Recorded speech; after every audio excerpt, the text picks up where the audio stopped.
আসসালামু আলাইকুম। আজকের ভিডিওতে আমি আপনাদেরকে দেখাবো যে কিভাবে আমরা BTCL ওয়াইফাই পাসওয়ার্ড এবং ওয়াইফাই নেম আমরা চেঞ্জ করতে পারি। আপনারা ওয়াইফাই কানেকশন সিকিউর করার জন্য অর্থাৎ আননেসেসারি অ্যাক্সেস রোধ করার জন্য আপনারা চাইলে আপনাদের এই ওয়াইফাই পাসওয়ার্ড এবং ওয়াইফাই নেম মাঝে মাঝেই চেঞ্জ করতে পারেন।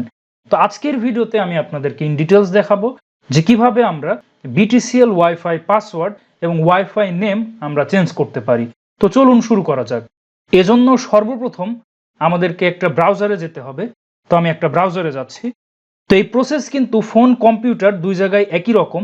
তো আপনারা আপনাদের ফোনেও যে কোনো একটা ব্রাউজারে গিয়ে এই কাজটা করতে পারবেন, প্রসেসটা একই রকম। তো আপনাদের এই লিঙ্ক বারে এসে ঠিক এখানে আপনাদের একটা লিঙ্কে যেতে হবে। তো সেই লিঙ্কটা হলো 192.168.1.1। তো এই লিঙ্কে আপনাদেরকে চলে যেতে হবে। তো এখন আমরা ইন্টারপ্রেস করলে এই লিঙ্কে আমাদের নিয়ে যাবে। তো দেখতে পাচ্ছেন আমাদের কিন্তু এই লিঙ্কে নিয়ে আসলো। তো এটা আমি ভিডিও ডেসক্রিপশন বক্সেও আপনাদের দিয়ে দিব। তো সেখান থেকে এই লিঙ্কে যেতে পারবেন। তো আপনারা যদি BTCL ওয়াইফাই ব্যবহার করেন তাহলে কিন্তু আপনাদের এই অ্যাডমিন লিঙ্ক একই, যে 192.168.1.1 এখানে যেটা দেখতে পাচ্ছেন এটা। তো এখানে আপনারা দেখতে পাচ্ছেন user name password. By default যে ইউজার নেম এবং পাসওয়ার্ড আছে সেটা দিয়ে আমরা লগ ইন করবো। BTCL যে ওয়াইফাই সার্ভিস, এখানে যে অ্যাডমিন ইউজার নেম পাসওয়ার্ড সেটা হলো ইউজার এবং পাসওয়ার্ড ইউজার, এটা হলো আমাদের ডিফল্ট ইউজার নেম পাসওয়ার্ড।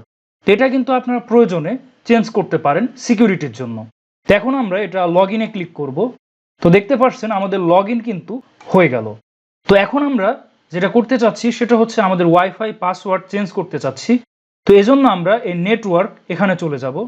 তো নেটওয়ার্কে গেলে আপনারা দেখতে পাচ্ছেন এখানে লেখা আছে যে সিকিউরিটি। তো আমরা সিকিউরিটিতে চলে যাব। তো এখানে দেখতে পাচ্ছেন WPA পাসফ্রেজ, পাসওয়ার্ডটা এখান থেকে আমরা চেঞ্জ করতে পারি। এখানে আমাদের এক্সিস্টিং পাসওয়ার্ড এখানে দেয়া আছে। এই পাসওয়ার্ডটা আমরা এখান থেকে মুছে দিয়ে নতুন পাসওয়ার্ড লিখব। আর এটা আমাদের সর্বনিম্ন 8 ক্যারেক্টারের হবে এবং সর্বোচ্চ 63 ক্যারেক্টারের হবে। এর ভেতরে আপনারা যেভাবে ইচ্ছা সেভাবে পাসওয়ার্ড সেট করতে পারেন, সেটা নাম্বার দিয়ে হোক বা সেটা ক্যারেক্টার দিয়ে, যেভাবে আপনারা পারেন সেটা দিতে পারেন। তো এখানে আপনারা নতুন পাসওয়ার্ডটা লিখে সাবমিটে ক্লিক করলেই কিন্তু আপনাদের পাসওয়ার্ডটা চেঞ্জ হয়ে যাবে। তো এভাবে খুব সহজেই পাসওয়ার্ড চেঞ্জ করতে পারবেন। আমরা যদি চাই যে ওয়াইফাই নেম চেঞ্জ করতে, সেক্ষেত্রে SSID সেটিংস এখানে ক্লিক করবেন। আমি আবারও বলছি, SSID সেটিংস এখানে যাবেন। আর সিকিউরিটিতে ক্লিক করলে আপনারা পাসওয়ার্ড চেঞ্জ করতে পারবেন। SSID সেটিংস এখান থেকে আপনারা ওয়াইফাই নেম চেঞ্জ করতে পারবেন। যেখানে দেখতে পাচ্ছেন SSID নেম, এখান থেকে যে নামটা দেয়া আছে এটা হলো আমাদের এক্সিস্টিং নেম।